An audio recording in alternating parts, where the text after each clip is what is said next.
Before entering the Senate, I served as a chief prosecutor for Hennepin County in Minnesota, which consists of Minneapolis and 45 suburban communities.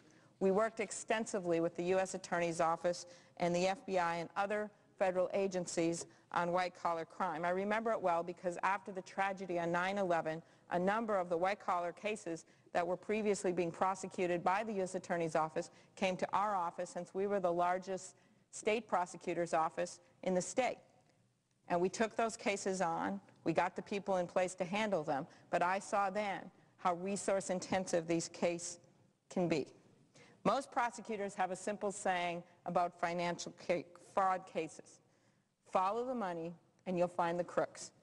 Of course, in reality, it is often very hard to do that. Very time-consuming, very expensive to look through thousands and thousands of boxes of documents and computer files to find that money trail and to follow it to where it goes to mortgage fraud and financial fraud. In fact, many white-collar crimes require complex investigations and significant resources to catch the crooks and prosecute them.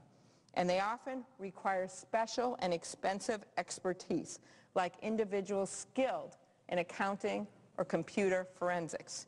Although it's harder and more complex to catch white-collar criminals, it is no less important. For the sake of our economy, for the sake of justice, we must hold people accountable for their crimes, whether it's robbing a convenience store or using a computer to bilk investors out of millions of dollars. Prosecuting financial crimes also has a ripple effect. Increased enforcement acts as a deterrent, sending a clear message to those who may want to commit financial fraud that wrongdoers will be prosecuted and subject to the full extent of the law. So oftentimes these white-collar criminals see themselves as somehow above the law because they've got a good job, because they know people in town. Well, I can tell you, once we started prosecuting some of these people, a lot of people started turning money in.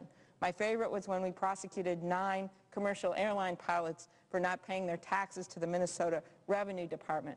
We suddenly got millions of dollars into the coffers of the Revenue Department in the state of Minnesota, because it turned out other people were also maybe opening up post office boxes in other states and pretending to live there instead of in our state. So there can be a great deterrent effect and actually bring money into the government for people that haven't been paying their taxes or committing fraud.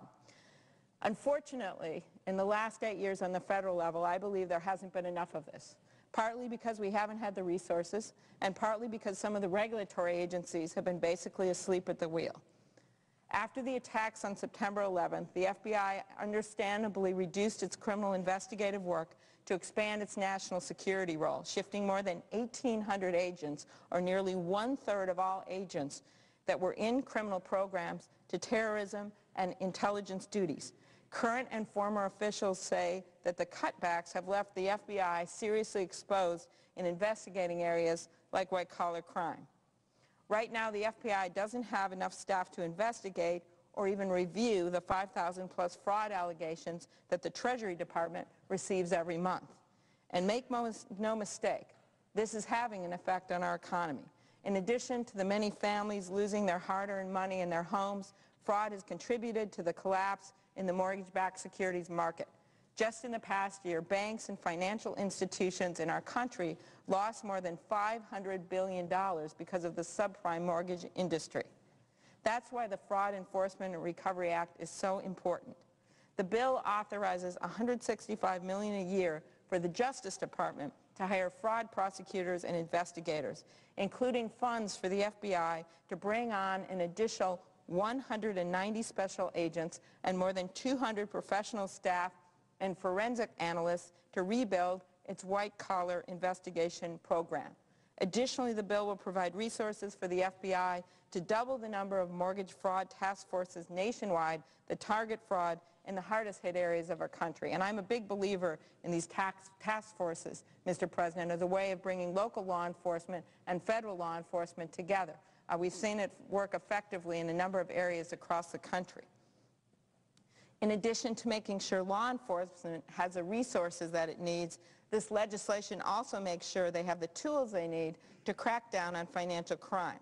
This bill makes it easier to prosecute mortgage lending businesses for fraud, the predatory lenders. These companies were responsible for nearly half the residential mortgage market before the economic collapse yet they currently remain largely unregulated and outside the scope of traditional federal fraud statutes. This makes no sense.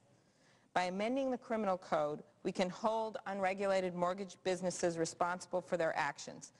Federal fraud laws should apply to private mortgage businesses like Countrywide Home Loans and GMAC Mortgage, just as they apply to federally insured and regulated banks. And I know we have a lot of very healthy banks in Minnesota, and they have been fighting for this for years. Why should they be held to a different standard? Why should some of these mortgage companies not be held to the same fiduciary duty as these banks? As a former prosecutor, I know firsthand how challenging it can be to go after these financial crimes, but I also know how important it is.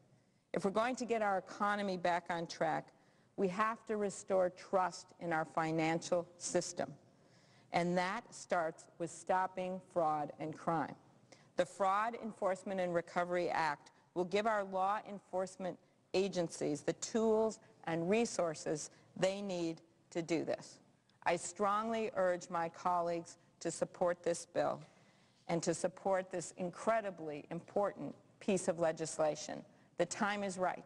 We not only have the fraud that we're already seeing come to light, but we also know that there is a number of possibilities for fraud, as we've seen in the past when government funds go out. There has to be the policeman on the corner, and that is our FBI, that is our task forces with local law enforcement, that is our prosecutors, watching what happens so we don't let another Bernie Madoff slip through the cracks. Thank you very much, Mr. President. I yield the floor.